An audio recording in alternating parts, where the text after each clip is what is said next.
Hello বন্ধুগণ, আসসালামু আলাইকুম রহমতুল্লাহ। সবাই কেমন আছেন? আমি আলহামদুলিল্লাহ ভালো আছি।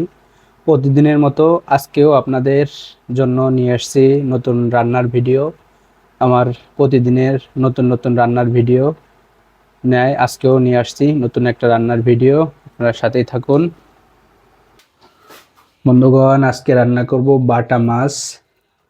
বাটা মাছ লাউ এবং আলু দিয়ে। প্রথমেই লাউ আলু কেটে নিব। কেটে নেওয়ার পর আপনাদের দেখাচ্ছি। বন্ধুগণ, আমার লাউ এবং আলু রেডি। এবার পেঁয়াজ মরিচ কেটে নিব। পেঁয়াজ মরিচ কাটাকাটি শেষ। এবার এবার মাছগুলো মাখাই নিব হলুদ এবং লবণ দিয়ে। এবার মাছগুলো মাখাই নিয়েছি। এবার গ্যাসটা অন করে দিব।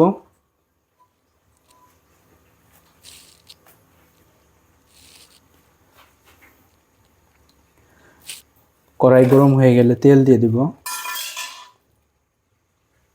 কড়াই গরম হয়ে গেছে, এবার তেল দিয়ে দিব। পরিমাণ মতো তেল দিয়ে দিব।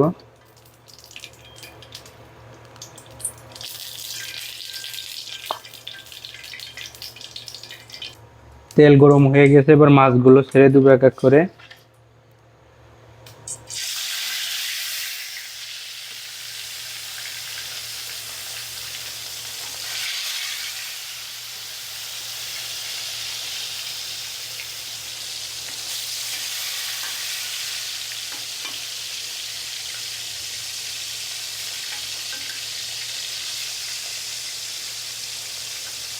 মাছগুলো উল্টে পাল্টে ভেজে নিব।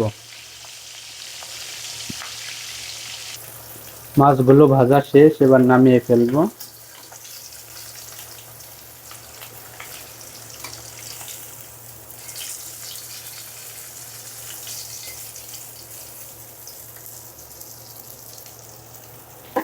এবার দিয়ে দিব মরিচ পেঁয়াজ কুচি।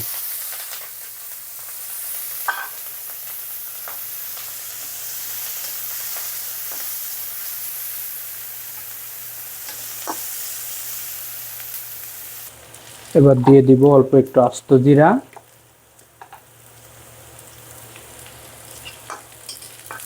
তারপরে দিয়ে দিব পানি।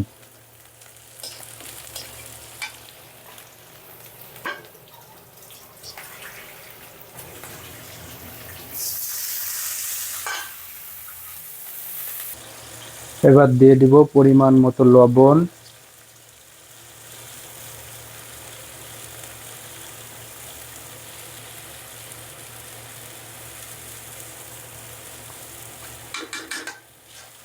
তারপরে দিয়ে দিব ধনিয়ার গুঁড়া। তারপরে দিয়ে দিব হলুদের গুঁড়া।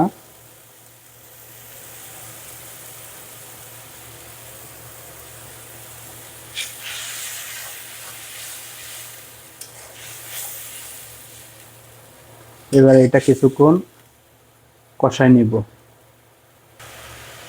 কষানো হয়ে গেছে, এবার কেটে রাখা আলু এবং লাউ দিয়ে দিব।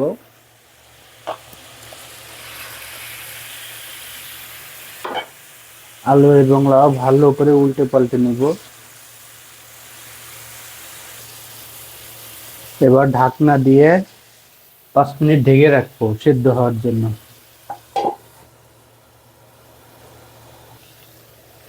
বন্ধুরা দেখুন, আমি কিন্তু একটুও পানি দিইনি, লাউ থেকেই পানিটা বের হয়েছে। কত সুন্দর সিজে গেছে। আরো 5 মিনিট ঢেকে রাখবো আরো সিদ্ধ হওয়ার জন্য, তারপরে পানি দিয়ে দিব।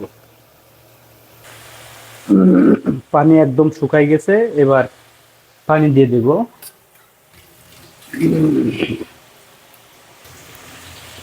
ঝোলের জন্য পানি দিয়ে দিব।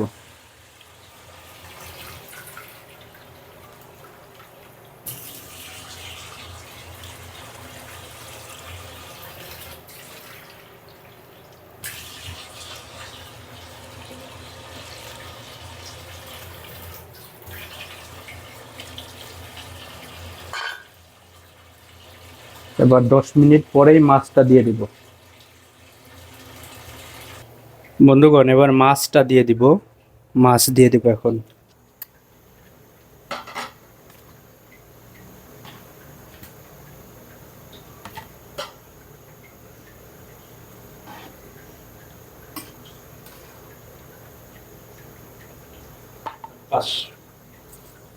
আর 5-7 মিনিট রেখে নামাই ফেলবো। বন্ধুগণ, রান্না একদম রেডি, আমার রান্না শেষ।